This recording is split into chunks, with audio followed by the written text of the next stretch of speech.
कोल्हापूर जिल्ह्यात सलग मुसळधार पावसानं एकंदरीत जर बघायला गेलं तर कोल्हापूर जिल्ह्यामधली ही जी पंचगंगा आहे त्याला जीवनदायिनी म्हणतो. अशी ही पंचगंगा यंदाच्या पावसाळ्याच्या हंगामामध्ये साधारण दुसऱ्यांदा पत्राबाहेर गेल्याचं आपल्याला एकंदरीत पाहायला मिळतं.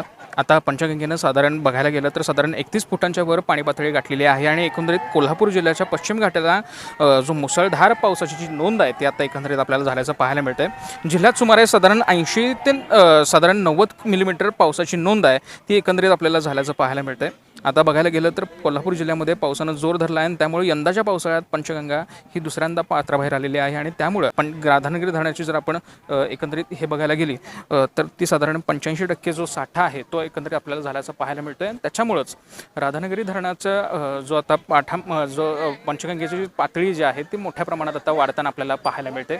यामुळंच जवळपास बघायला गेलं तर नदीकाठच्या नागरिकांना प्रशासनानं सतर्कतेचं जे आवाहन आहे ते आता एकंदरीत आपल्याला करण्यात आल्याचं पाहायला मिळतं आहे. LS मराठीसाठी मी निरंजन, कोल्हापूर.